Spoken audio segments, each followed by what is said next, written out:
മഹാലക്ഷ്മി സീരിയലിൻ്റെ പുതിയൊരു എപ്പിസോഡിലോട്ട് എല്ലാവർക്കും സ്വാഗതം. അങ്ങനെ കരുണയാണെങ്കിൽ ഉണ്ണിയുടെ അടുത്ത് വന്ന് പറയുന്നുണ്ട്, ഞാനിപ്പോൾ എല്ലാവരുടെ മുന്നിൽ അഭിനയിക്കുകയാണല്ലോ, അതുകൊണ്ട് ഞാൻ ആ കുഞ്ഞിനെ ഒന്ന് എടുക്കാൻ ചെന്നപ്പോൾ നിങ്ങളുടെ പെങ്ങളായ മഞ്ജു എന്നെ അതിന് സമ്മതിച്ചില്ല എന്ന് പറയുന്നുണ്ട്. പിന്നീട് എനിക്ക് ആ കുഞ്ഞിനെ വലിയ ഇഷ്ടമൊന്നുമില്ല, എന്നാലും ആ കുഞ്ഞിൻ്റെ കഴുത്തിലെ കറുത്ത മറ് കാണുമ്പോഴേക്കും ആ കുഞ്ഞിനെ എടുക്കാൻ തന്നെ തോന്നുന്നില്ല എന്നെല്ലാം കരുണ ഉണ്ണിയോടായിട്ട് പറയുന്നുണ്ട്. എന്താണെങ്കിലും ആ കുഞ്ഞിനെ കണ്ടാൽ കണ്ണൻ്റെയും മഹാലക്ഷ്മിയുടെയും യാതൊരുവിധ ചായയുമില്ല എന്ന് പറയുമ്പോൾ ഉണ്ണി പറയുന്നുണ്ട്, അതെങ്ങനെ പറയാനൊക്കും, അയാളെപ്പോലെ തന്നെയെന്നല്ലേ കുഞ്ഞെന്ന് പറയുകയാണ് എല്ലാവരും.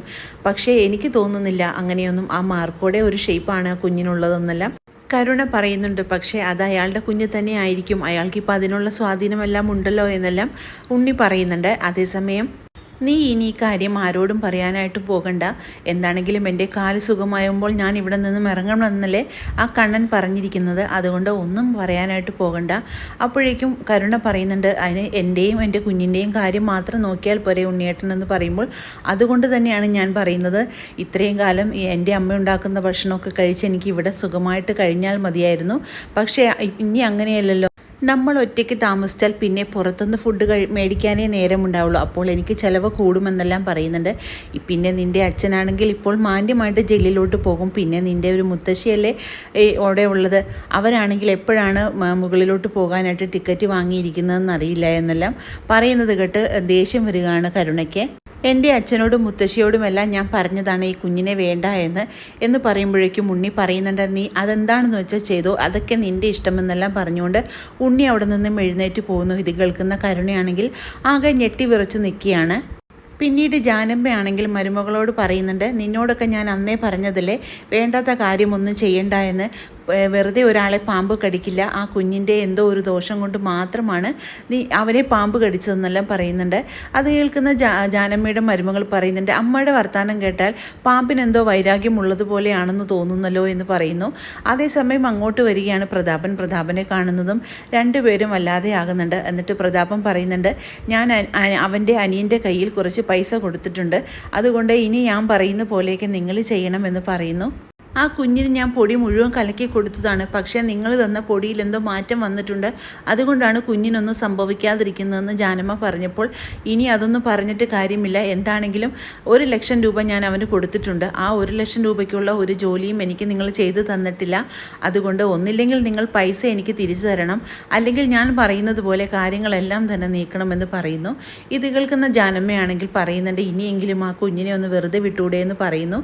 അപ്പോഴേക്കും പ്രതാപൻ പറയുന്നുണ്ട്, അങ്ങനെ വെറുതെ വിടാനായിരുന്നെങ്കിൽ എൻ്റെ പൈസ മുഴുവൻ തന്നിട്ട് നിങ്ങളെ ഞാൻ ഇങ്ങനെ വിടാൻ സമ്മതിക്കുമോ, അതുകൊണ്ട് ഞാൻ പറയുന്ന കാര്യങ്ങളെല്ലാം തന്നെ എനിക്ക് ചെയ്തു തരാൻ പറ്റുമെങ്കിൽ മാത്രമേ ആ പൈസ ഞാൻ തിരികെ വാങ്ങാതിരിക്കുകയുള്ളൂ എന്നെല്ലാം പ്രതാപൻ പറയുന്നു.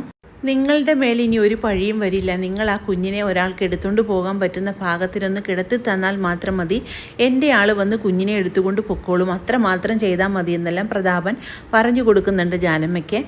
പിന്നീട് മഹിയെ വീഡിയോ കോൾ ചെയ്യുകയാണ് ലേഖയ്ക്കാണെങ്കിൽ ഒരു സമാധാനം ഇല്ലാതെ ഇരിക്കുകയാണ് കുഞ്ഞിനെ കാണാഞ്ഞിട്ട്.